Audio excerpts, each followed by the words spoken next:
Hello guys, कैसे हैं आप लोग। आशा करती हूँ कि अच्छे से होंगे। दोस्तों, हम भी मुनस्यारी में अच्छे से हैं। तो आज ब्लॉक हॉल में है मीटिंग, जो कि सभी विभाग के लोग यहाँ पे आए हुए हैं और पिथौरागढ़ से मैडम आई हुई हैं। तो हमें ना बाल हित के बारे में बताएंगे और बाल संरक्षण के बारे में बताएंगे और उनके क्या नियम और कानून है और कैसे हम बच्चों का ना हित में काम कर सकते हैं। बने रहो मेरे साथ। मैं मतलब एक जो जैसे सारे डिपार्टमेंट रहते हैं वैसे होता है जिला बाल कल्याण समिति के साथ कनेक्टिविटी के साथ जिला प्रोबेशन कार्यालय, जहाँ पे बच्चों को अधिकारों को लेकर के सारी यानी कि आय से लेकर के उनको न्याय तक जोड़ने की जो प्रक्रिया होती है उसको चालू किया जाता है।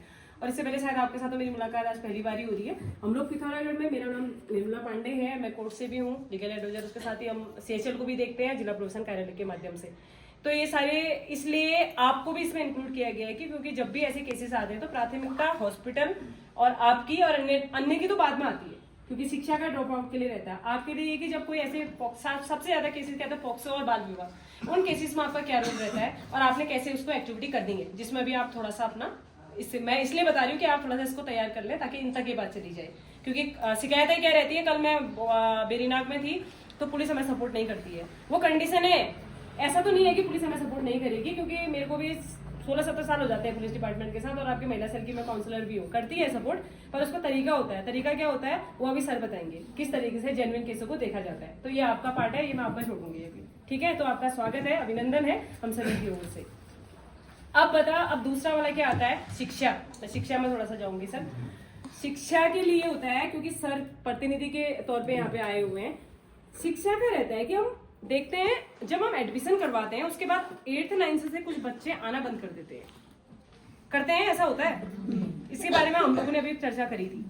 अब वो ड्रॉप आउट जब वो लिस्ट निकलती है तो बच्चों के घर जाकर के जो फॉलोअप का काम होता है, तो ये अब शिक्षा विभाग का है। तो इसमें थोड़ा सा जोर दिया जाए कि जब आप वो बच्चे नहीं आ रहे हैं 1 महीने तक कंटिन्यू, अगर वो बच्चा स्कूल नहीं आ रहा है तो आप फॉलोअप करके उस केस को भी यहाँ रेफर कर सकते हैं। अगर वो आपके पास नहीं आ रहा है बच्चा तो आप उसको फॉलोअप करेंगे, फॉलोअप करने के बाद हमें बताएंगे। हो सकता है वो बच्चा मिस, क्योंकि कई सारे बच्चे जो है मिसिंग हो जाते हैं। जैसे अभी 14-15 साल बाद नेपाल में एक लड़की मिली और वो लड़की यहाँ की थी, इंडिया की, और जब वो 5 साल की थी उसकी माँ उसको नेपाल में छोड़ के चली गई कि मैं अभी आ रही हूँ, और उसके हाथ में आधार कार्ड थमा गई। तो एक संस्था है, उसने अपने अंडर उस बच्ची को लिया, और जब उसको पता चला, जब वो बच्ची धीरे धीरे बड़ी होती रही तो उसको पता चला और अपनी चीजें याद आती रही कि मैं यहाँ की हूँ, तो दिल्ली की एक संस्था ने उसको अपने परिवार से मिलाया। आज वो उसका आर्मी पर्सन उसके भाई साहब थे और वो अपने साथ लेके चले गए उसको। तो देखिए ये कितना सुखद अनुभव है। ये सारा कैसे होता है कि आपकी जो ड्रॉप आउट लिस्ट है, उस ड्रॉप आउट लिस्ट के हम मान लेते हैं कि बच्चा नहीं आ पा रहा है। अब उसमें क्या होता है, कभी कभी पारिवारिक स्थिति भी खराब हो सकती है बच्चे की, क्योंकि फीस मान लिया जाए बहुत कम है, लेकिन कभी बहुत कम का मतलब 0 होता है।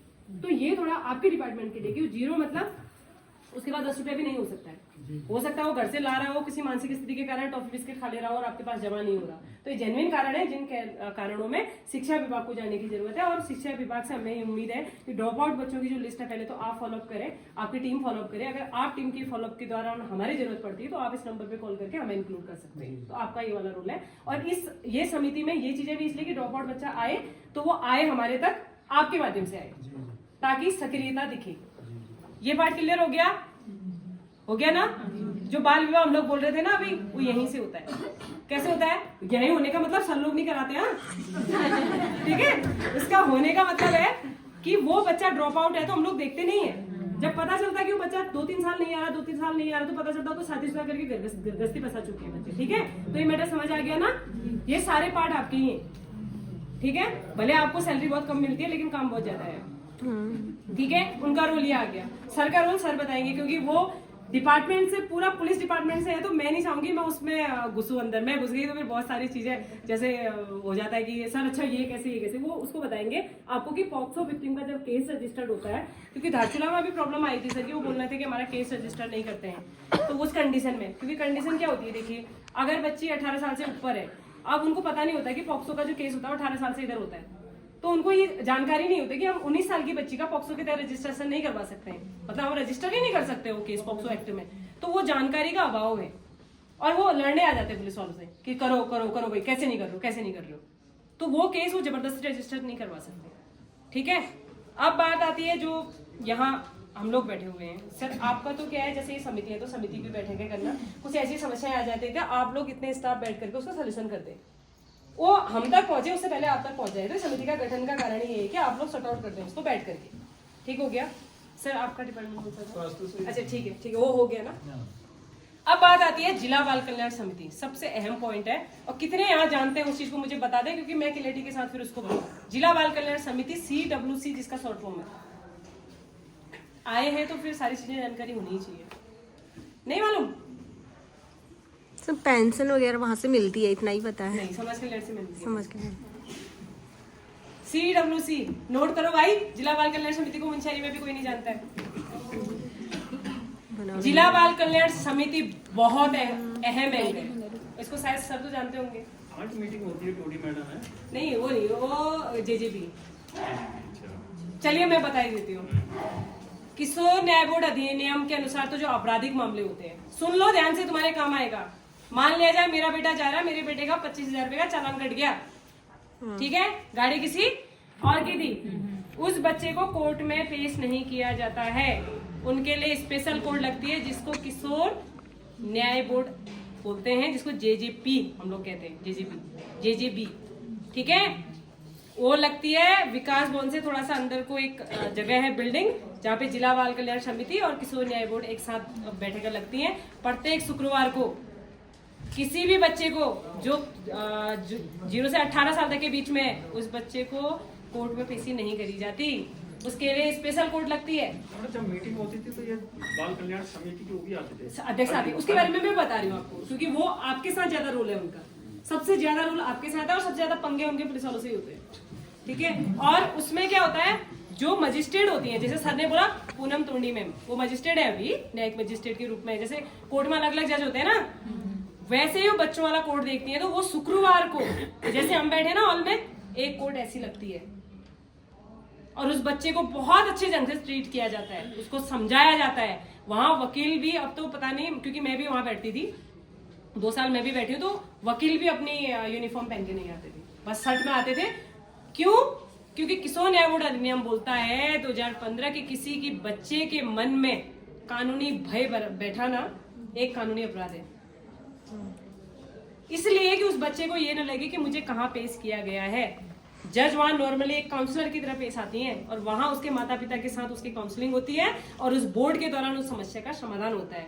ऐसे बच्चे जो न्यायिक आपराधिक मामलों में यहाँ से अल्मोड़ा शिफ्ट है, वो भी प्रत्येक शुक्रवार को वहीं आते हैं और वहीं पे उनका जितनी भी बातें चलती हैं वो अपने जज के सामने समक्ष रखते हैं। तो अब मत बोलना मुझे ये चीजें पता नहीं, ये है किशोर न्याय बोर्ड, ये जो बच्चे आपराधिक मामलों में पकड़े जाते हैं उनके लिए। अब बात आती है CWC की, जिला बाल कल्याण समिति ऐसे बच्चों के लिए न्यायिक रूप से, मतलब जो मजिस्ट्रेट होते हैं ना, जैसे यहाँ पूनम टोंडी मैम बैठती है, ऐसे ये कोर्ट होती है जिसकी जज होती है जिला बाल कल्याण समिति की अध्यक्ष, उसके 4 मेंबर, जिनके एक साइन के बिना एक बच्चे की काया पलट हो सकती है। पॉक्सो के केसेस या फिर कोई भी ऐसे केसेस, जिन केसेस में आपको लग रहा है कि हमें न्याय चाहिए, तो वो जिला बाल कल्याण समिति करती है। वो सबसे ज्यादा अहम रोल है बाल विवाह, पॉक्सो और छोटे बच्चों के लिए, 0 से लेकर के 18 साल तक के बच्चों के लिए। उनको हमें कोर्ट वोट नहीं ले जाना पड़ता, हमें उनको जिला बाल कल्याण समिति के समक्ष प्रस्तुत करना होता है। स्पॉन्सर वाले जो बच्चे रहते हैं उनके अलावा उनके तो जो डॉक्यूमेंट और जो मारपीट वाले बच्चे हैं, अन्य बच्चे हैं, जो भी केसेस आते हैं, हमें भी उन्हीं के समक्ष पेश करना पड़ता है, क्योंकि वो हमारे मजिस्ट्रेट रहते हैं 0 से लेकर के 18 साल तक के बच्चों के लिए। अब मत कहना हम जिला बाल कल्याण समिति नहीं जानते, उसका शॉर्ट फॉर्म है CWC। अगर मैंने मान लिया जाए ये बच्चा बैठा है और इस बच्चे को मैंने बोल दिया कि आप बैठे कैसे हो, आपको मैं झापड़ लगाऊंगी और मेरी किसी ने वहां फोटो खींच के भेज दी ना, मेरे ऊपर पूरे कानूनी आपराधिक मामले दर्ज हो जाएंगे जितने हैं, और मुझे जवाब देना पड़ेगा। मुझे वैसे ही पेशी करनी पड़ेगी जैसे एक करते हैं कोर्ट में, उनके समक्ष जाना पड़ेगा। इसलिए CWC बहुत बड़ा रोल है, ठीक है। वो काम करने का तरीका उनका अलग रूप से होता है, वो कोर्ट वोट में नहीं बैठते हैं, अपने एक बिल्डिंग है उस बिल्डिंग में बैठते हैं और वहीं उन मामलों को देखा जाता है। कोई भी ऐसा केस आता है तो आप इस नंबर के थ्रू भी हम वहीं लेके जाएंगे। समझ आ गया? ये है इसकी समिति के अंदर आने वाले काम, ठीक। अगर कोई ऐसे केस आते हैं तो आप यहाँ संपर्क करके हम लोग वहाँ इंक्लूड करेंगे उसको, ठीक है। समझ आ गया ना? और कुछ पूछना है? इसको प्रोसीजर को आगे बढ़ाते हैं। अगर पॉक्सो विक्टिम कोई आपके पास आता है तो आप उसको कैसे ट्रीट करेंगे और क्या एक पॉक्सो की धारा के अंतर्गत कितने से कितने साल तक के बच्चे, वैसे तो मैं नॉर्मली बता चुकी हूँ, इसको आप थोड़ा सा संज्ञान में डाल देंगे कि कैसे चीजें होती हैं, ताकि इनको भी सूचनाएं मिले तो ये जा सके और घरेलू हिंसा के मामले में कितनी काउंसलिंग कहाँ तक यहाँ पे हो सकती है और कौन सी चीजें सॉर्ट आउट हो सकती है, बाकी डिटेल में कर लूंगी। चले ठीक है, स्वागत करिए सर का और सर को सुनिए थोड़ी देर। ये मैडम ने काफी वो बता दिया। पहले तो जो शिक्षा विभाग और अन्य विभागों से सबका धन्यवाद है कि आपने हमें इसमें मीटिंग में आने का वो बुलाया, और आप सभी माताओं बहनों को ज्ञान जो वर्धक हो रहा है हम सभी की वजह से। तो हमारा मतलब मेन मोटिव ये है कि हमारा सभी जो विभाग हैं इनका मेन मकसद होता है कि आप लोगों को जानकारी पहुंचाना। ठीक है, हर विभाग का अलग अलग अपना वैल्यू है, और जहाँ तक पुलिस है तो पुलिस का तो टच डायरेक्ट रहता है जनता से। एक आध चीज़ और बताऊंगा, जैसे मैडम ने कहा पहले कहाँ से करें मैडम? सर वही क्योंकि मेन क्या है, घरेलू हिंसा वाला तो पता ही आपको, उसका भी लास्ट डिस्कस में बताऊंगी इनको कैसे कर रहे हैं। जो पॉस्को होता है, पहली तो फाउंडेशन ये है, जो पॉस्को की जो इन्वेस्टिगेशन होगी वो महिला सब इंस्पेक्टर करेगी। ठीक है, सुन लो ध्यान से, और विदाउट वर्दी में, और उसको जहाँ भी है अगर FIR, एक चीज़ और है, जैसे किसी पॉस्को का किसी के साथ कुछ भी घटना हो जाती है गांव में, ठीक है, उसमें जिम्मेदारी उनके माता पिता की नहीं है। मतलब माता पिता अगर अपनी जिम्मेदारी से बचते हैं तो आप भी उनकी FIR करवा सकते हैं, कोई भी A to Z। ठीक है, नहीं अपराध की सूचना देना हर गांव वाले का है, जो जिसको भी जानकारी है, चाहे टेलीफोनिक हो चाहे जैसी भी हो, है नहीं, तो आप भी उनमें FIR लिखा सकते हैं। ये नहीं सोचना चाहिए कि हाँ उसकी माता आएंगे उसके पिता आएंगे, बट कभी कभी ऐसी कंडीशन होती है कि उसके माँ बाप इस स्थिति में नहीं होते हैं, है नहीं, या दूर होते हैं या बीमार होते हैं, है नहीं, तो आप लोग भी उसकी FIR करवा सकते हैं। और दूसरी बात, कोई महिला जो बच्चा होता है जो विक्टिम होगी, उसको कभी बयान लेने के लिए थाने में नहीं बुलाएंगे। ठीक है, नहीं पॉसिबल होगा कि उसके घर पे जाए, प्राइवेट में पुलिस हमारी महिला दरोगा जाएगी। 1% अगर उसके पेरेंट्स हेजिटेशन करते हैं तो उसके पेरेंट्स के साथ उसको ऐसी जगह पे बुला सकते हैं जहाँ पर विक्टिम और उसके परिवार एग्री हो, यानी उसका घर ही हो, मतलब आउट ऑफ थाने में नहीं आना। ठीक है, नहीं किसी होटल में किसी रिश्तेदारी में जहाँ गएंगे तो हमारे इन्वेस्टिगेशन ऑफिसर मैडम को जाना चाहिए। ठीक है, ये बेसिक चीज़ें हैं। और आजकल ऐसा है कि जो उसकी एक चीज़ और है, जो विक्टिम होती है उसका नाम कभी खुलासा नहीं होता है। ठीक है, नहीं खुलासा मतलब हमारी पुलिस रिकॉर्ड में तो होगा, अदरवाइज उसकी ना फोटोग्राफी होगी ना उसकी वीडियोग्राफी होगी, और ना ही कोई उसे पेपर में दे सकता है। अगर किसी पेपर में छापा तो भी पॉस्को एक्ट जो भी सेक्शन में बोल रहा हूँ उसका वो क्राइम करता है, उसके खिलाफ भी उसमें रजिस्टर्ड हुआ केस। साइबर क्राइम के तहत वो मुकदमा दर्ज होता है, उसमें सिर्फ फोटो ही नहीं, उसमें स्टेटस लगाना या फिर किसी को एक दूसरे को शेयर करना भी आपराधिक श्रेणी में आता है। मतलब कोई उसकी आइडेंटिटी आउट नहीं करनी है कुल मिलाकर। ठीक है, तो ये चीज़ें हम बेसिक जो सावधानी रखते हैं लड़की के मामले में। बाकी अगर लड़का है कोई विक्टिम ये अपराधी है, क्योंकि बच्चे भी अपराध कर देते हैं, है नहीं है, तो बच्चों का ये होता है कि आजकल मेरी जो 27 साल की नौकरी हो गई, मेरी नीचे की नौकरी है, वहाँ जो देखा जाए तो जो मैडम 18 साल है ना, ये कम होनी चाहिए, क्योंकि आजकल 16 साल से बच्चा बहुत ज़्यादा मैच्योर हो गया, उसको इतनी जानकारी आपको भी नहीं होगी, चाहे किसी भी मामले में ले लो, इवन मोबाइल के मामले में तो आप ले लो, माता पिता को नहीं आता उतना। गलत कह रहा हूँ? तो पहली तो ये एज लिमिट थोड़ा 2 साल कम होनी चाहिए, क्योंकि हम तो नीचे देखते हैं ना बच्चों को इतने वो है, ऐसे ऐसे हीनियस क्राइम करते हैं जो एक मेच्योर करता है, मतलब आदमी करता है, तो वो, और नीचे तो बहुत स्थिति खराब है, नीचे तो छोटे बच्चों को पेडलर बनाते हैं, मतलब एक साधन। ठीक है ना, जैसे पुलिस एक्टिव है, ठीक है, किसी के पास चरस मिल रही, शराब मिल रही, तो पुलिस पकड़ के ठोक बजा के बंद कर रही थी उसकी।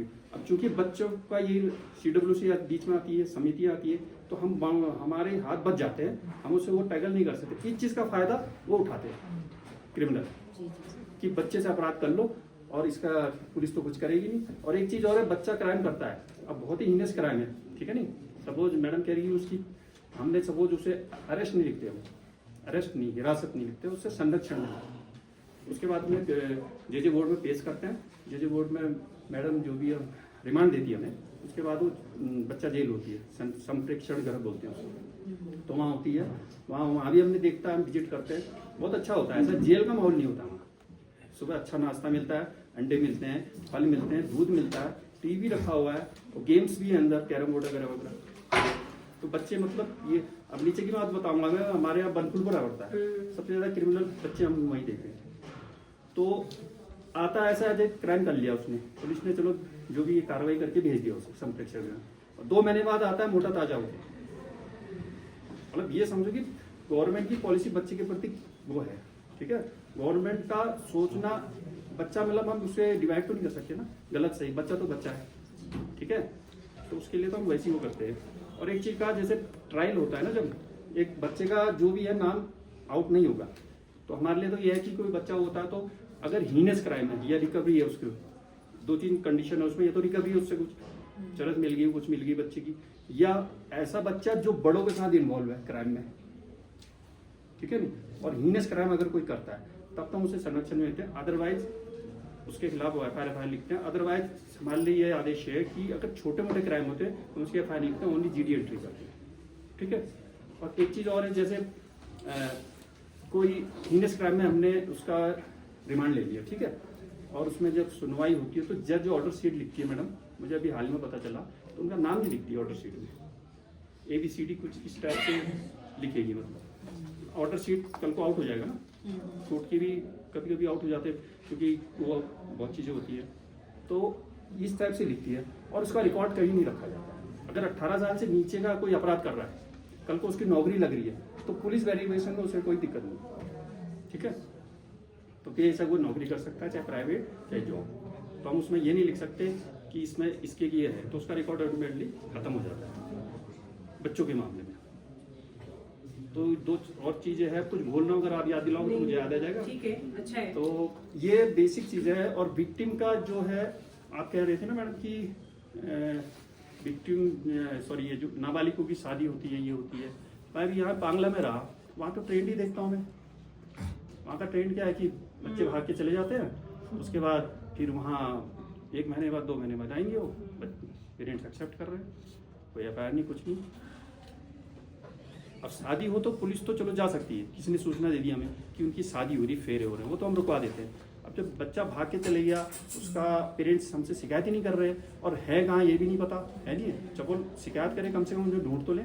जैसे गुमशुदगी लिखाते हैं ना, मिसिंग लिखाते हैं, कोई लड़की गुम हो जाती है, उस टाइम तो पेरेंट्स हमारे पास आते हैं, सब हमें मोबाइल वगैरह वगैरह सब कुछ देते हैं, उस हिसाब से हम उसे ट्रेस करते हैं, लेके भी आए। इवन ऐसा भी नहीं हम जो ये भाग के चले जाते हैं शादी वादी करके, दरअसल बहुत से केस ऐसे होते हैं ना मैडम, हमने देखे लड़का भगाता नहीं है, इनकी आपस में मैच्योरिटी होती है, भले आप उसको नादानी का कुछ नहीं, वो बारे में तो मैं अभी बात करूंगी, क्योंकि मैंने वही बोला, लड़का आपराधिक मामले में लड़का और लड़की के लिए कानूनी अपराध की श्रेणी में बराबर है, लेकिन जानकारी का अभाव। लड़का कभी भी से फ्रंट से अपना केस रजिस्टर नहीं करता है। अगर वो लड़का नाबालिग और लड़की बड़ी है और लड़का बोल दे कि इसने मुझे बहलाया फुसलाया, तो उसमें भी उस नियम के अनुसार उस लड़की के ऊपर भी वही सजा का दंडा है, और ये जानकारी का अभाव है। करता नहीं। तो इसमें क्या होता है, जैसे लड़का मेजर है, लड़की माइनर है, ठीक है नहीं, गए तो है सीधे, क्योंकि हमें जब इन्वेस्टिगेशन करते हैं ना, हमें पता चल जाता है, मोबाइल CDR निकालते हैं। बड़ा हमारा थोड़ा दुख इस बात का होता है कि पेरेंट्स को पता नहीं रहता कि मेरी लड़की बात करती है, उनसे पूछो, लेकिन नहीं तुम्हारी लड़की तो सीधी है, कोई बात ही नहीं करती। जब CDR निकालते हैं तो 2-2 घंटा 12 से 2-2 बजे तक लंबी टॉक हो रही, बताओ किससे हो रही, फिर B नंबर देखा, फिर हम पकड़ के लाते हैं। तो गलती हर बार लड़के की नहीं होती है, ठीक है। पेरेंट्स का भी ये जिम्मेदारी होती है, बच्चों को चेक करना चाहिए, जैसे हम करते हैं, हम प्रैक्टिकली करते हैं, क्योंकि हम जानते हैं ना हमारे बच्चे हैं, हमेशा चेक करो मोबाइल, सोने से पहले चेक कर लो, बार बार देख लो क्या देख रही है। आजकल तो बच्चों का बहाना है ऑनलाइन क्लासेस, देख लो ना, ऑनलाइन क्लासेस है नहीं है नहीं है, तो इसमें रीडायल देख लो, डायल किस किस को करा। आजकल बच्चे बहुत सियाणे, डायलिंग वो भी डिलीट मार देते हैं, है नहीं, इवन वीडियो भी ऐसी जगह छुपा देते हैं, फोल्डर जैसे इंस्टाग्राम आजकल, व्हाट्सएप में तो आप पकड़ लोगे, इंस्टा में कोड चलता है आजकल, सब बच्चे इंस्टा बनाते हैं, इंस्टाग्राम हो सकता है आप लोग को अभी हो किसी का, तो बच्चे इसलिए क्योंकि अपनी आइडेंटिटी छुपाते हैं उसमें, आप ढूंढ ही नहीं पाओगे फोल्डर के अंदर फोल्डर डाल के। वो तो हमें भी कभी कभी, लेकिन फिर भी हम भी एक्सपर्ट होते हैं, हम खुद एक्सपर्ट नहीं है, लेकिन हम राय ले लेते हैं, हमारे थोड़ा टच रहते हैं, तो हम उसे रिकवर कर लेते हैं, तो पेरेंट्स नहीं कर पाते, ठीक है नहीं। तो इसलिए मोबाइल का हमेशा ध्यान रखो, क्योंकि पहली गार्जियन पेरेंट्स होते हैं, बच्चा छोटा होता है ना, तब तो कुछ नहीं, यहाँ से बच्चा बड़ा होता है। विशेषकर बताऊंगा जो लड़कियां हैं उनके विषय में, क्योंकि हमारा समाज आज भी कहते हैं ना, स्त्रियों को बराबर है, कहते हैं ना, फिर जानकारी हो जाएगी, ठीक है। तो ये बेसिक चीजें हैं, बहुत कुछ बताने को तो बहुत टाइम मतलब लग जाएगा, बेसिक चीजें ये है। बेसिक चीजें इसलिए कि आपको याद रहे कि कल के दिन पुलिस वालों के साथ लड़ने में चले जाओ कि ये मुकदमा है तो दर्ज क्यों नहीं कर रहे हो। ये मैं जेल चुकी हूँ, आपके साथ 16 साल से जेल में हूँ। डीआईजी सर ने इसीलिए सम्मानित किया। देखो मैडम, हमारे लिए फाउंडेशन है कि हम मैं समझ सकती हूँ। पुलिस एफआईआर तब नहीं लिखती है या तो जो माइनर को लेकर चल लो उनके पेरेंट्स एग्री ना हो, किसको नहीं आ रहा है ये सुनने में, अच्छा किसको नहीं लग रहा है, या पेरेंट्स एग्री नहीं हो तो यहाँ सुनो। तब हमारे हाथ बच जाते हैं। क्योंकि भाई पेरेंट्स, हम लड़की से तो ज्यादा पूछताछ नहीं कर सकते, थोड़ा बहुत उतना ही करेंगे जितना हमें, ताकि उनको पेरेंट्स को आना पड़ेगा। कल को उसे सजा दिलानी है तो पेरेंट्स की तो गवाही है, औरों की गवाही है ना, तो ये कंडीशन होती है। ठीक है, लेकिन आपने देखा होगा जब पुलिस पार्टी होगी आपको, क्योंकि इनके ही संरक्षण में आपको अभी, क्योंकि आप यहाँ हैं तो इनका मतलब आपसे ज्यादा पड़ेगा। कुल मिला के इन्होंने जो समझाया, ये समझाया कि आप कभी भी जब फ्रंट से पुलिस वालों के साथ लड़ने जाओगे ना तो उनकी धाराएं बताएं, अगर आपके दिमाग में घुस गई है तो अभी व्यावहारिकता से मैं आपको बता दूंगी। ठीक है ना, बहुत अच्छा, thank you so much sir. और आप जितने सपोर्टेड तरीके से आप बता रहे हैं उतने सपोर्टेड तरीके से काम करेंगे। ठीक है, अब आप लोग चाय पियो और चाय पीते पीते, लेकिन आपस में गप मारना कभी भी किसी भी लड़की का नाम इसलिए इंक्लूड नहीं किया जाता है कि वो अपराध तो है, लेकिन उस लड़की की पहचान, वो लड़का है या लड़की है, ठीक है, वो विक्टिम के रूप में रहा, गुप्त माना जाता है। उसको सबसे ज्यादा जो हम लोग ये इधर से जो गप मार के कह देते हैं ना कि अच्छा नहीं उसकी लड़की भाग गई, उसके साथ ही हो गया, कभी भी नहीं करना है।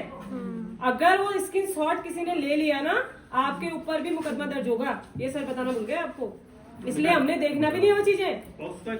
बहुत भयंकर एक्ट है भाई, लेकिन मुकदमा दर्ज होने का मतलब, अगर जैसे सर बोल रहे हैं कि कोई लड़का और लड़की आपस में शादी कर ले रहे हैं, उनके भविष्य के लिए आप लोग भी कॉल कर सकते हैं। आपका नाम गुप्त रखा जाता है। हमारे पास इतने आशा और आंगनबाड़ी कार्यकर्ताओं के केस आते हैं ना, हमने आज तक उनको नाम उजागर नहीं किया है। हाँ, उनका फिर थपथपाई है हमने जाके, क्योंकि नाबालिग है दोनों भाई, कल के दिन वो लड़ेंगे मरेंगे आपस में, फिर वही वाला केस आएगा, मेरा नाम दर्ज करो, मेरी बीवी प्रेग्नेंट है, मेरा ये बात तुम्हारे सर में आग लगेगी। इसलिए इनमें थोड़ा सक्रिय रहना है। ठीक है, सर ने बहुत अच्छी बात बोली थी, पता क्या बोला था, मैं उसी को मैं थोड़ा जा रही थी उस तरफ को, मोबाइल जो बोला, हमें खुद ही अपने मोबाइल से फुर्सत नहीं तो हम अपने बच्चों को कब देखेंगे भाई।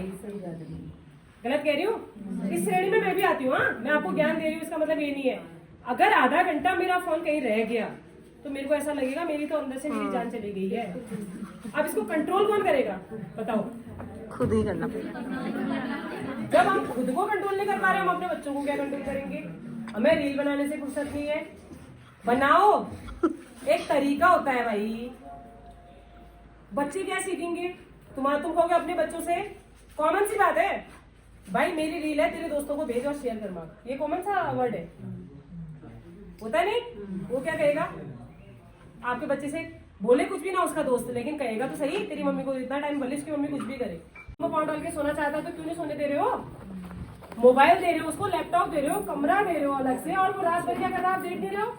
फिर वो दूसरे की लड़कियों की वीडियो बारे में सर थोड़ा सा आपको बताएंगे कि स्वास्थ्य के लिए आपके बच्चों का थोड़ा सा, मेरा जो आपके प्रति है सर कि ये कि जो टीनेज होती है 15 से लेकर के 18 साल हम उसको मानते हैं, लेकिन एक एज होती है 10 से लेकर के 11, 12, 15 के बीच में, जो सबसे ज्यादा सेंसिटिव होता है। उस टाइम पे थोड़ा सा बच्चों का कैसे ध्यान रखना है, इसके बाद मैं आपकी तरफ आऊंगी। मतलब क्या उसमें थोड़ा बहुत जो चेंजेस आते हैं, वो लड़का है लड़की है, क्योंकि वो एक डॉक्टरी भाषा में आपको वही समझा पाएंगे, है ना, वो समझा पाएंगे तो आपको थोड़ी सी हेल्प मिलेगी। हेल्प मतलब कि लड़का कभी अगर जिद कर रहा है, जिद मतलब अलग सोने की जिद कर रहा है, या अलग रहने की जिद कर रहा है, या आपसे बोल नहीं रहा है, क्योंकि साइकोलॉजी से मैंने पढ़ाई करी तो थोड़ी बहुत चीजें तो मैं एक काउंसलर के रूप में इतना मैं समझी कि लड़का हो या लड़की हो, ठीक है, उसको प्राथमिकता चाहिए होती है, और जब आप उसको छोड़ के किसी अन्य चीज को प्राथमिकता देते हो ना, वो आपसे दूर होना शुरू कर देता है।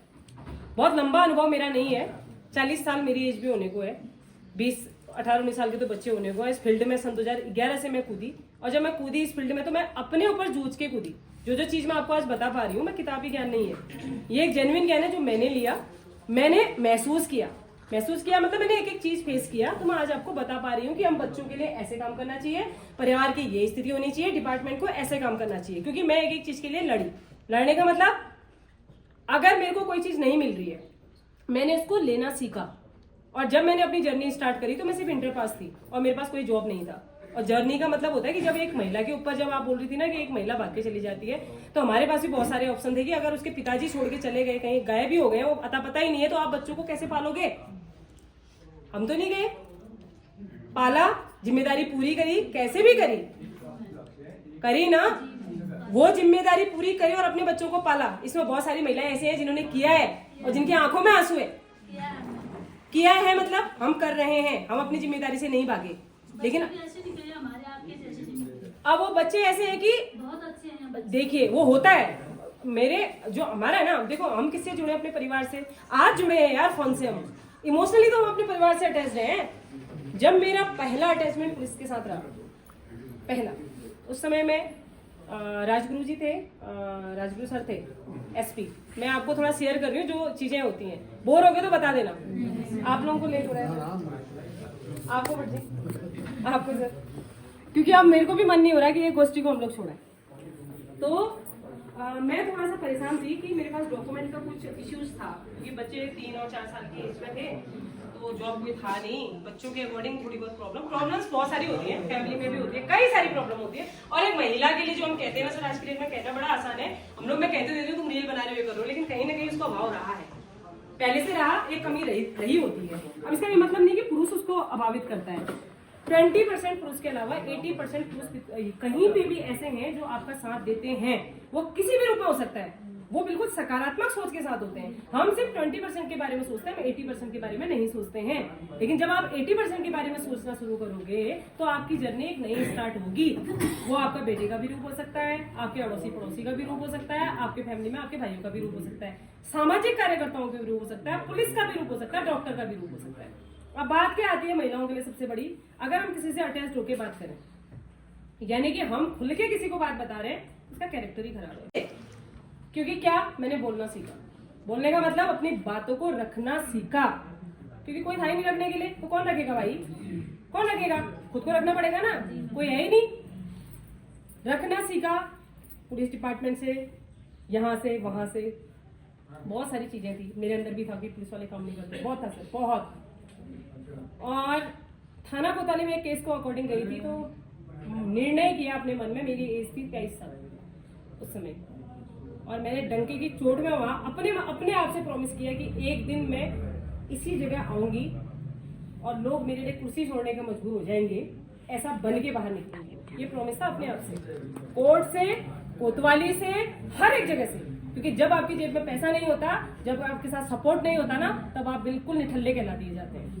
प्रॉमिस किया, निकली बात, समाज की सुननी बंद करी, क्योंकि आप सिर्फ काम के लिए बाहर जा रहे हो, आप अपने बच्चों को पालने के लिए बाहर जा रहे हो। मैटर ये नहीं रखता आप कौन सी जगह काम कर रहे हो। एक शॉप में मैंने काम स्टार्ट किया, 1500 रुपये मुझे सैलरी मिलती थी, सुबह 8 से रात के 8 तक, और मैं पढ़ाई यहाँ स्टार्ट करी, पढ़ाई करती रही, सब कुछ करती रही। सन 2016 से मेरी जर्नी शुरू हुई, कोर्ट में सिलेक्शन हो गया, चीजें हुई, चढ़ते गई। आज मेरे बराबर अच्छा सामाजिक कार्यकर्ता कोई पिथौरागढ़ में ही नहीं है। निर्मला पांडे मतलब अरे मैम आ रही है, अच्छा पुलिस में मैम आ रही है, ये आ रही है, इतनी कम एज में। वो कमाने के लिए मैंने संघर्ष किया, मैं किसी के पीछे नहीं भागी। मैं भी जा सकती थी, छोड़ देते बच्चों को, तो ये आप भी कर सकते हो। देखो मैं तालियां बजवाने के लिए ये चीज नहीं बोल रही हूँ, मैं ये बोल रही हूँ मेरी जैसी बहुत सारी महिलाएं यहाँ बैठी हैं, तो आपको मनोबल नहीं हारना है। काम है कि बच्चों का जो बात है, हमने अपने ही बच्चे छोड़ देंगे तो दूसरों के हितों के लिए क्या काम करेंगे। मैं अपने बच्चे छोड़ करके अगर आज इस जॉब में होती तो मैं आपके आगे आकर के क्या बोलती। आज मेरे पास है कि मेरे बच्चे मैंने इतने बड़े कर दिए हैं, पाले हैं, समाज में खड़े करे हैं, तो मैं आपको बोल रही हूँ कि हम दूसरों के बच्चों के लिए काम करेंगे। इसलिए महिला के रूप को कभी भी ना कालिकित नहीं करना हम लोगों ने। हम जो हैं सो हैं। हाँ, जिंदगी जीने का हक है, मैं मानती हूँ। अगर आपके अंदर ऐसी है कि आप किसी को नहीं बता पा रहे हो, आपकी श्रेणी में बहुत अच्छे अच्छे दोस्त आ सकते हैं, वो लड़का भी हो सकता है भाई, जरूरी थोड़ी एक लड़का और लड़की गलती रिलेशनशिप में हो। एक मैच्योरिटी होती है, एक चीजें होती हैं, आप लोग शेयर कर सकते हो, वो कोई भी हो सकता है। बोलने तो अपने आप बोलते हैं, क्या फर्क पड़ता है, उसके लिए लड़ने नहीं चले जाना है, तुम बोलते रहो, बोलने दो। एक समय आएगा जब आपकी काबिलियत आपको बताएगी। तो ये उपदेश इसलिए कि आप घर जाके इसको फॉलो करो और अपने बच्चों के लिए काम करो, और तब जाके दूसरे के बच्चों के लिए काम करो, ठीक है। तो इसके साथ ही अब हम डॉक्टर साहब की तरफ जाएंगे, और ध्यान से सुनना कि इस एज में आपको बच्चों को कैसे ट्रीट करना है, क्योंकि आपका काम बच्चों से अकॉर्डिंग है, ठीक है। जो बाल अवस्था होती है, अभी तो हम लोग समझदार हो गए, जितने भी लोग यहाँ बैठे हैं सब समझ रहे हैं कि सिर्फ अपनी समस्याओं को नहीं, दूसरे की समस्याओं को भी समझ रहे हैं। लेकिन हम भी किसी न किसी समय बाल अवस्था में रहे होंगे, तब हमें कुछ माँ बाप हमें कुछ बोलते थे कि बेटा ये मत कर, पढ़ाई कर ले, खेलने मत जाता। बोलता क्या पका रहे हैं करके, मतलब क्यों ऐसा बोल रहे हैं। बच्चों को इस टाइम पे ऐसा नहीं होता कि उनको चीजें समझनी है, उनको चीजें देखनी है, उनको दुनिया देखनी है। ऐसे में अगर आप उनको सोचो कि हम उनको 4 दीवारी में बंद करके वो कर लेंगे, तो ऐसा संभव नहीं है। फोन में दुनिया भर की चीजें वो पूरी दुनिया देख रहे हैं। अब आपके साथ साझा कर रहे हैं कि नहीं, वो अलग बात है। तो मेरा मानना है कि कोई भी माँ बाप अपने बच्चों को गलत शिक्षा तो नहीं देता। हाँ, थोड़ी कम थोड़ी ज्यादा अलग चीज है, लेकिन गलत तो नहीं देता। लेकिन ये है कि अगर माँ बाप अपने बच्चों से कटे कटे रहते हैं यानी कि दुनिया में क्या चल रहा है क्या नहीं चल रहा है वो साझा नहीं करते हैं। बताना सब है, पर सही गलत के साथ बताना है, क्योंकि उनको पता सब है। हमें लग रहा है कि हमारे बच्चे को नहीं पता, हमारे बच्चा सीधा है, ऐसा नहीं है। खासकर जो बच्चे ऐसे होते हैं, मतलब कि ऐसा नहीं कि बच्चा अगर पढ़ाई में अच्छा है तो बच्चा अच्छा है, मतलब अच्छा है जिनकी उस पर बुरी चीजों का असर नहीं है। मैं आपको एक एग्जांपल देता हूँ। 2015 की बात है। 2015 में कोटा में एक वो थे, काफी अच्छे होनहार बच्चे थे, तो उनका पहले अटेम्प्ट में एम्स दिल्ली में हो गया था। ऑल इंडिया रैंक उनकी आई थी 10, उनकी ऑल इंडिया रैंक 10 आई थी, यानी कि बेस्ट ऑफ द बेस्ट, सबसे अच्छे पढ़ाकू बच्चे में से एक हुए वो। लेकिन जब वो एम्स दिल्ली में गए, उनको नशे की ऐसी लत लगी कि 1 साल के अंदर उनकी मृत्यु हो गई थी नशे कर करके। तो ऐसा नहीं कि बच्चा पढ़ाई में अच्छा है तो उस पर बुरी चीजों का प्रभाव नहीं है। जो बच्चा, जिसकी बुद्धि जितनी तेज होगी उसको उतनी ज्यादा दुनिया देखनी है, उतनी ज्यादा चीजें ट्राई करनी है। तो ऐसे में हमें बताना है कि ठीक है, जीवन एक रेस नहीं है, आप जीवन में अच्छा करो, लेकिन आपको सही समझ होनी चाहिए। और साथ में इस आयु में क्या होता है कि दूसरे जेंडर के लिए अट्रैक्शन आता है, दूसरे जेंडर के लिए अट्रैक्शन आता है तो उनको अजीब सा लगता है, उनको माँ बाप से बात करना अजीब लगता है, शेयर करना अजीब लगता है। तो ऐसे में बताना है कि नॉर्मल है, ठीक है, लेकिन आपको इससे भागना नहीं है, आपको समझना है। सेक्स एजुकेशन इंडिया में बहुत ज्यादा डिप्राइव्ड है। हाँ, हम जैसे आप लोग के खुद के बच्चे होंगे, आप लोग खुद मेडिकल फील्ड से जुड़े हुए हैं, कार्यकर्ता हैं, लेकिन आप लोगों में से कितने बच्चों ने अपने बच्चों को बैठा के, कितने लोगों ने अपने बच्चों को बैठा के बताया है कि क्या नॉर्मल है, क्या गलत है, क्या सही है। अभी कितनी बच्चियां होंगी जो अभी भी अपनी माहवारी जैसी बेसिक चीज के बारे में बताने से डरती हैं। जब वो ऐसी चीजें छुपाती हैं तो उनको बाहर से कोई दूसरा आदमी जब चीजें उनके साथ साझा कर पाता है तो उनको लगता है कि ये मेरा सपोर्ट है, तो उनका रुझान अपने माँ बाप से बदल के बाहर के लोगों की तरफ जाता है, जो उनको अधिकतर समय अपने मुनाफे के लिए यूज करते हैं।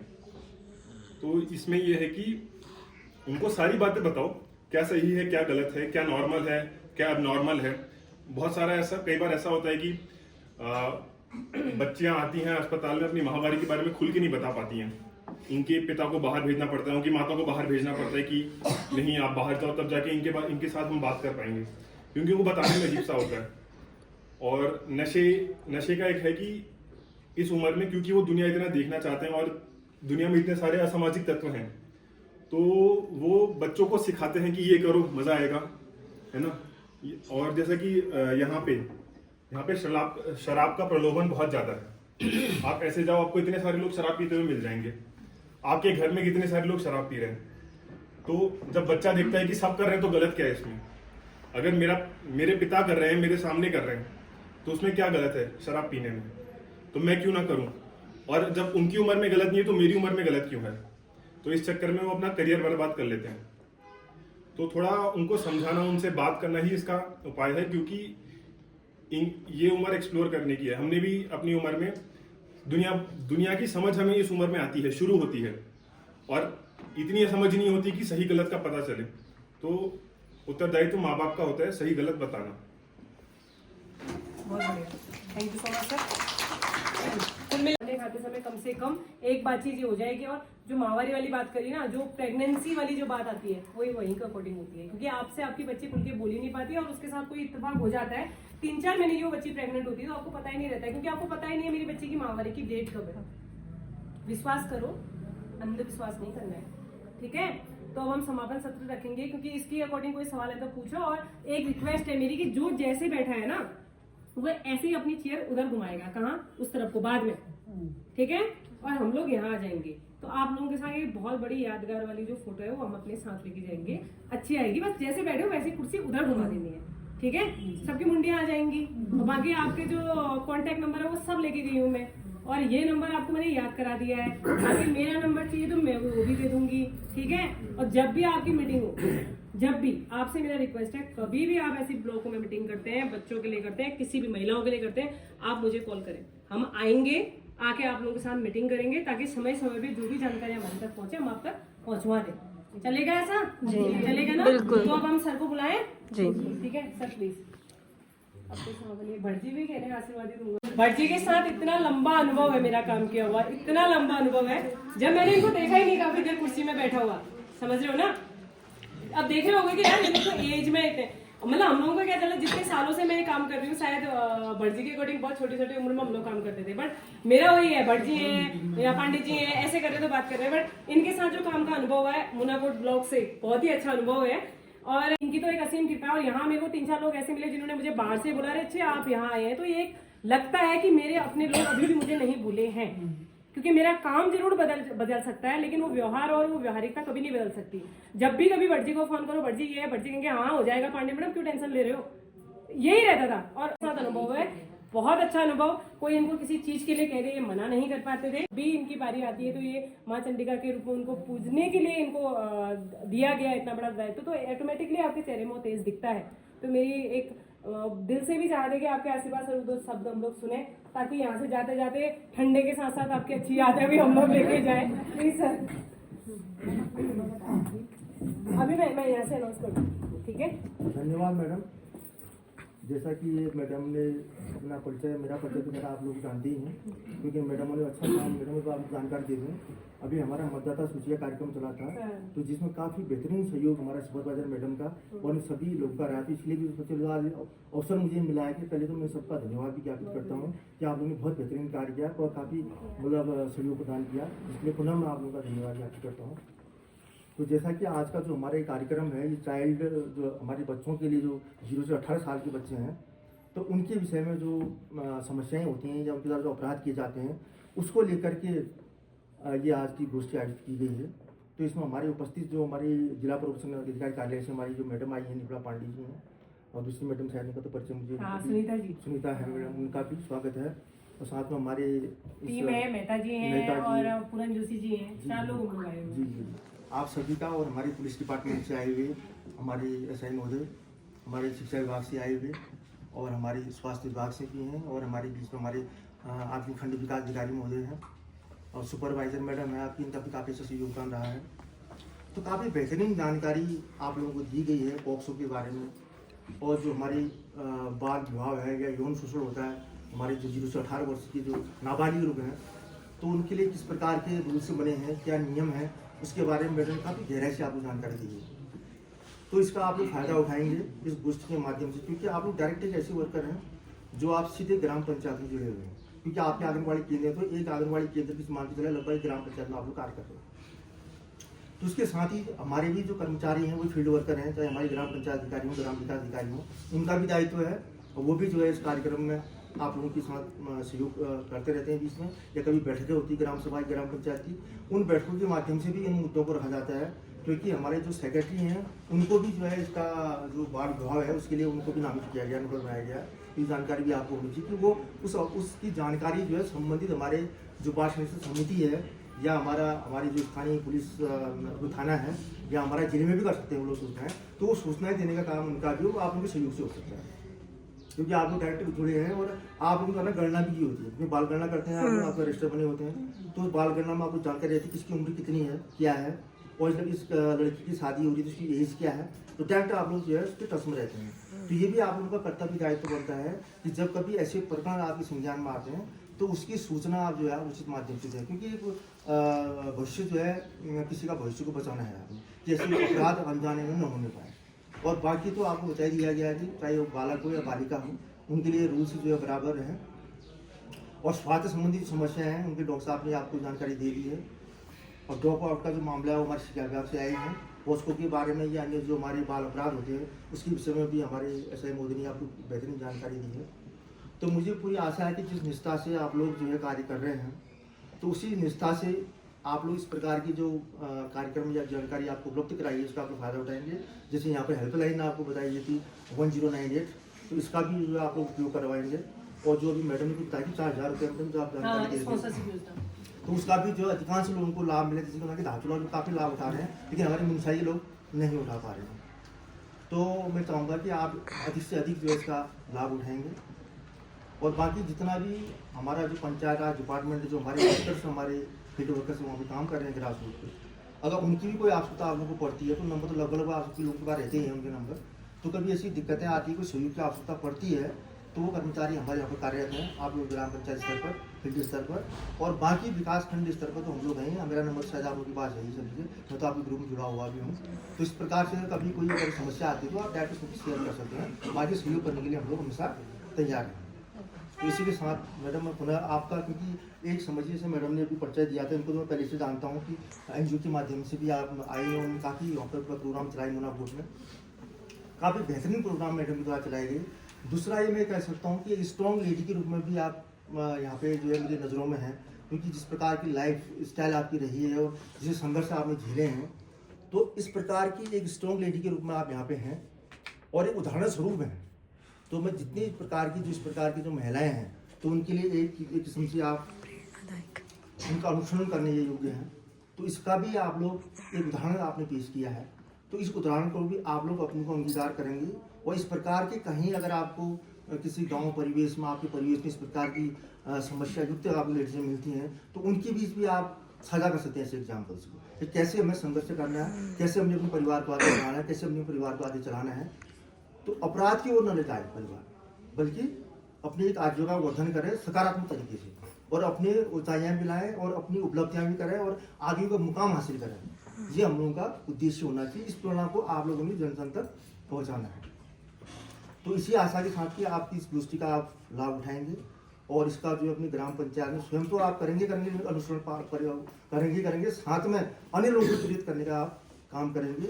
इसी विश्वास के साथ मैं पुनः मैडम का पुनः धन्यवाद यहाँ पे जितने लोग आए हैं सभी का पुनः अपना आभार व्यक्त भी करता हूँ और उसके साथ ही जो है अपनी वाणी को विराम देता हूँ। धन्यवाद। खंड से बहुत देर से सॉरी सर है तो वीडियो सर आपको मतलब एक एक चीज जो सुनी है आपने, क्योंकि आपके संज्ञान में होगा कि अध्यक्ष के रूप में आप इस समिति के हैं और जितनी चीजें आपने सुनी और मतलब उस चीज से आपको क्या लगता है और कैसे हमको और बेटर इसको काम करना चाहिए, थोड़ा सा आपके आशीर्वाद स्वरूप में हमें सुनने को मिल जाएगा। तो कमियां भी सामने आ जाएंगी, तारीफों के साथ साथ कुछ बहुत चीजें भी समझ आ जाएंगी। Please sir.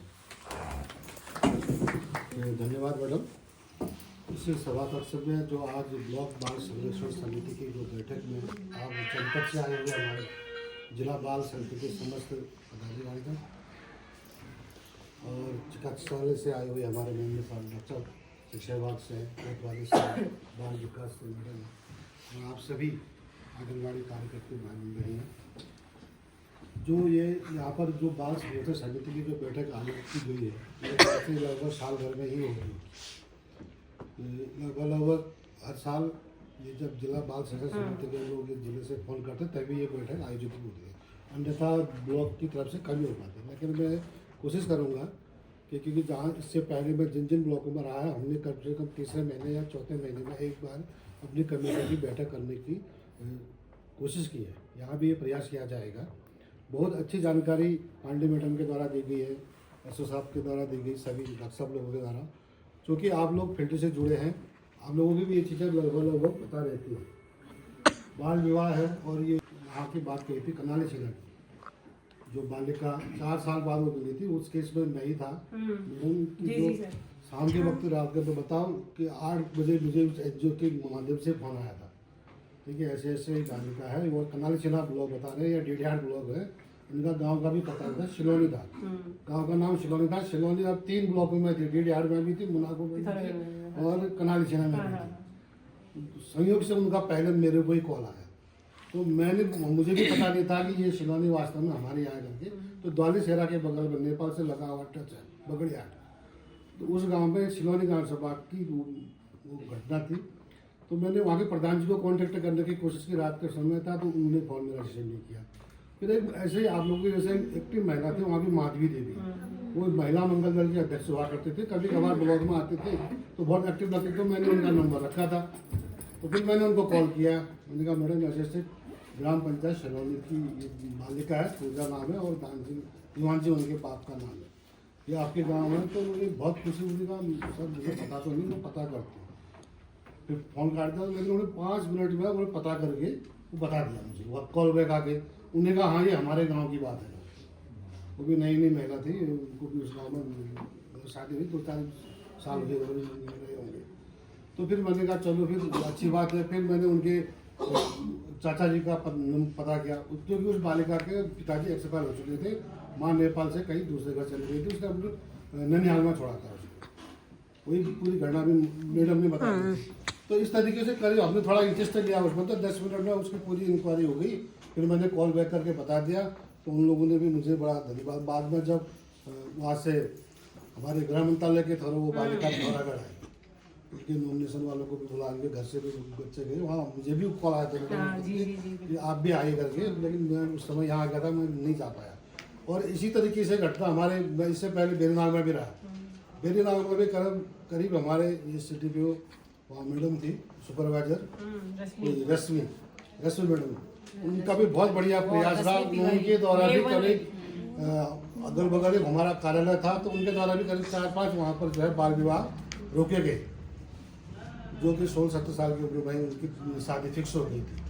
इसी तरीके से एक मैंने देखा वहाँ हमारे पहाड़ में होता है कि कुछ गरीब घरों की महिलाओं के लिए, बच्चों के लिए कुछ बिचौलिए फरीदाबाद के प्लेन से के लोग आकर के किसी हमारे यहीं के पहाड़ी बिचौलियों के माध्यम से बालिकाओं को भी वहाँ पर शादी के बहाने भेज दिया। उसमें भी करीब 3-4 केस हमने, उसमें भी हमारा अच्छा सहयोग रहा उसमें। तो ये आपके माध्यम से ज़्यादा रहा, क्योंकि ग्रामीण स्तर पर आप आंगनबाड़ी कार्यकर्ता प्रत्येक परिवार के हर कंडीशन को जानते हैं। अभी भले मुझे करीब 4-5 महीना हो चुका है यहाँ अभी ऐसी कंडीशन नहीं है, बट यहाँ भी मुझे लग रहा है कि कहीं कहीं दूर दराज के गाँव में गरीबी है, तो ऐसी कंडीशनें यहाँ भी हो सकती हैं। तो हम लोगों को जागरूक होने की ज़रूरत है।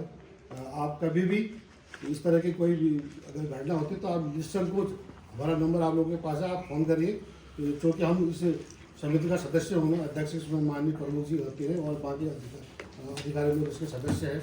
और हम लोगों एक ब्लॉक का मुखिया होने के नाते मेरे जिला स्तर के अधिकारियों से, खंड स्तर के अधिकारियों से लगभग टच में रहते हैं। तो हम कहीं न कहीं किसी न किसी रूप में आपका जरूर सहयोग करेंगे, उसमें जितना हमारी तरफ से हो पाएगा। हम पूरा 100% किसी भी टाइम अगर किसी को इस तरह की दिक्कत आती है तो आप ज़रूर इसमें ध्यान देने की बात करेंगे। तो मैं ज़्यादा न कहते हुए, मैडम ने काफ़ी आप लोगों को ज्ञान बता दिया है और सर लोगों ने भी बता दिया है। जो भी हमारे स्तर से हो पाएगा हम हमेशा आपके लिए तत्पर रहेंगे। और मैं आप लोगों से भी अनुरोध करूँगा कि आप भी इसमें अपना ज़रूर अपना समय दें। और पुनः आप लोगों को धन्यवाद कहते करते हुए अपने बारे में बहुत अच्छा है। पर्सनल वाला थोड़ा सा शेयर करती हूँ। मैंने क्या सोचा था, पूरा स्टाफ हमारा पीछे दिख रहा है। सबसे पहले तो 3 स्टाफ और मेरे साथ है, उन लोगों के लिए तो आप ऐसी ताली बजाओ, क्योंकि वो चाय से लेके एक चीज की व्यवस्था है। और उन्होंने धारचूला से लेके यहाँ तक का जो सफर हम लोग का रहा, मैं तो फ्रंट से सिर्फ बोलने का काम कर रही थी, बट मेरे पीछे जो हैंड है, जिस वजह से मैं इतना नहीं, क्योंकि मैं बुखार से तभी हुई थी कल भी, और उन लोग को बार बार लग रहा था कि क्योंकि बुखार या ये सारी परिस्थितियां हमारे और आपके बीच में नहीं आ सकती। मुझे आना था, मुझे आपसे बात करनी थी तो करनी थी, पर मेरे पास जो फीडबैक था कि यहाँ लोग बहुत कम आते हैं, ठीक है। तो मैंने आप लोग आए उनके साथ पर्दे के पीछे डिसाइड किया था कि मैं सिर्फ आधे घंटे में इस प्रोग्राम को निपटाऊंगी, मतलब। लेकिन होता नहीं है खाना पूर्ति। क्यों नहीं होता है? क्योंकि हम जब जमीनी स्तर से काम करना शुरू करते हैं तो खाना पूर्ति होती नहीं है, ठीक है। और कितने पार्ट मैंने छोड़े, परिचय सत्र मैंने छोड़ा क्योंकि सबका अपना परिचय सत्र था, वो छोड़ा क्योंकि हम लोग एक दूसरे को अटेंड कर पाए, इसलिए कि ये चेहरे बार बार मुझे देखने को नहीं मिलेंगे, हाँ सुनने को मिलेंगे, मुझे पता है। तो वो जो टीम है ना, वो टीम भी ऐसा ही है कि वो सामने नहीं मिल रही है। 3 हमारे साथ और है, ठीक है। एक बार उन लोगों के लिए तालियां बजाओ, क्योंकि उन लोगों की वजह से थैंक यू उन लोगों को कि हर एक चीज नहीं हो जाएगा। नहीं, अब देखो यहाँ से पिथौरागढ़ निकलना है ना, तो मैंने सोचा था आधे घंटे में निपटा के हम फटक से निकल जाएंगे, लेकिन इनको पता है आगे चली जाएगी तो फिर बोल ही लेगी। लेकिन मुझे कोई दिक्कत नहीं, मैं रात भी पहुंचूंगी तो भी टेंशन नहीं है, क्योंकि आप लोग यहाँ बैठे हो तो मैं भी यहाँ बैठी हूँ, ठीक है। तो इसके साथ ही एक बार अपने लिए ताली बजाओ, क्योंकि जितने हम लोग इधर बैठे हैं, जितने भी, वो सब आपकी वजह से। अगर आप सुनने के लिए नहीं बैठे तो हम बोलते किसके समक्ष। और आपका जो काम है, ठीक है, आप जमीनी स्तर से काम कर रहे हैं, इस बारे में कोई दो राय नहीं है। आप बिल्कुल एक हड्डी की तरह काम कर रहे हो, रीढ़ की हड्डी की तरह। और देखो, मैं जब आई माता जी तो मैं इनका एज देख के मैंने देखा, लेकिन इनका जो दमक है और चमक है चेहरे में, इनके अंदर जो लालसा है जानने की, मैं आपको कुछ बताने लायक की नहीं हूँ, क्योंकि आपकी एज मेरी माता जी की एज की है। तो आपने हमें जन्म दिया है तो हम आपको क्या बताएंगे?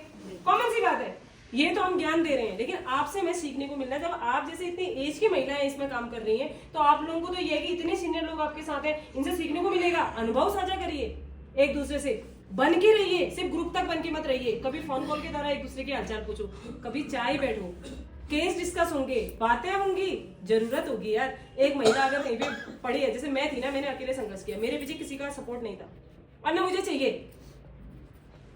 किसी का नहीं चाहिए, अब सबका है, लेकिन अब वो सब मेरे सपोर्ट के लिए रुके रहते हैं। अच्छा चाहिए है, ठीक है, ऐसा बनाना, ऐसा नहीं बनना कि रो रो के फोन करो मुझे ये हो गया ना, वो तुम्हें फोन करे ऐसा बन के दिखाना। पैसे की कमी किसी को नहीं होती, 10 रुपए में भी घर चल जाएगा, चलाना हमने है, कैसे चलाना हमें, लेकिन अपनी इज्जत में कभी ऐसा काम मत करना कि इज्जत में बात आ जाए। सम्मान के साथ ना जब सुबह उठो तो अपने आईने से फेस टू फेस मिल कर हो गया, हाँ मैं ठीक हूँ, कोई बोले तो बोले, मुझे पता ना मैंने क्या किया है, ठीक, इस चीज को मनन करके ले जाना है। 20% पुरुष गलत हैं और 80% पुरुष को हम गलत बता रहे हैं, इस सोच के साथ भी बाहर नहीं निकलना है, ठीक है। 80% लोग आपके सपोर्ट में खड़े हैं, 20% को छोड़ो, उसके लिए अपना रिजल्ट खराब नहीं करना है, अपना रिजल्ट 100% का लाना है। इतने सारे लोग बैठे हैं जिन्होंने बोला है कि हमें कॉल करना, तो करके तो देखना, करके तो देखना, देखी जाएगी। एक बार वीडियो पॉज करना, मैं एक बात बोल रही हूँ, कोई बना, मेरा दिमाग भी बहुत आज वो बच्चियां कहीं ना कहीं होंगी तो दुआएं तो मिल रही हैं, सही बात। और मेरी एज इतनी नहीं थी कि मैं उन बच्चियों को संभाल पाऊँ, संभाला ना, जज्बा था, किससे पाला, सामाजिक कार्यकर्ताओं के डोनेशन के माध्यम से पाला। सही। लॉकडाउन में जिस समय लोगों के घरों में राशन नहीं था, हमने घर घर राशन पहुंचवाया, जिसके पास था उसने दिया। मेरा खुद का, मेरे को इतना सारा राशन मिलता था उस दिनों बीपीएल कार्ड का, मैंने सारा बांटा, मैं भी खा सकती थी। इसलिए कभी भी कोई भूखा है तो आपके घर में अगर 2 रोटी एक्स्ट्रा बड़ी तो उसको दे दो। चावल तुम नहीं खा रहे हो, बेचो मत यार, 100 रुपए से क्या होने वाला है तुम्हारा, कार्ड है तो दे दो। मैं तो यही इच्छा रखती हूँ, वो दुआएं ना कल के दिन काम लगेंगी, और जिसका मैं कहती हूँ जो मैंने बोया वो मैं काट रही हूँ एक प्रतिष्ठा के रूप में। पैसा नहीं चाहिए मुझे, कौन देख रहा है मेरे गूगल में कितना पैसा है और उसमें कितना पैसा है, दिखता है नाम और आपका सम्मान। जिस जगह आप जाओ तो लोग एज ना देखें कि इसको हम कैसे बोले, ये देखें कि अच्छा पांडे मैडम है, अच्छा ये सुपरवाइजर मैडम है, वो कमाओ। बाकी चीजें अपने लिए तो हम जिंदगी जी लेते हैं, ठीक है। तो बहुत बढ़िया वाली ताली बजाओ अपने लिए, उसके बाद हम समापन करते हैं। जोर की हमारी अभी वो अंजना गुप्ता मैम कह रही थी ना कि शाबाशी कोई नहीं देता, अपना हाथ पीछे करो और यूं ठीक है, ऐसा वाला करना और ऐसे ही मुड़ना। और हम लोग बहुत जल्दी मिलेंगे, आप मेरा नंबर कह रही हैं, जिस चीज को चाहिए वो नोट कर लो, 897। प्यार से सारी चीजें सॉर्ट आउट हो जाती हैं, ठीक है। सहयोग नहीं कर रहे तो उससे बड़े स्तर से अधिकारी से मिलो, लेकिन कभी भी क्या होता है नीचे स्तर वाले अधिकारी से काम पड़ता है तो हमको उन्हीं को सॉर्ट आउट करना पड़ता है। ऊपर चले जाओ तो ऊपर से नीचे ही आ जाते हैं, होता है ना सर, एनी फैक्ट, ठीक है। तो आप लोगों को कैसा लगा, क्या लगा, वो जो भी चीजें हैं और आपने जो योजनाएं ले गए हैं, ये नंबर कितना डायल होगा वो मुझे बताएगा कि आपने कितने सारे मेरे को सुना और कितने समस्याओं का हमने समाधान किया मिलके। और इस मुंशियारी में मेरी फर्स्ट गोष्ठी, और कभी भी कोई ऐसा काम आए तो हम लोग मिलके कर सके, अकेले नहीं जा रहे हो, इतना डिपार्टमेंट आपके साथ जा रहा है, समिति आपके साथ जा रहा है। बहुत बहुत धन्यवाद, आभार, नेक्स्ट टाइम हम जल्दी मिलेंगे।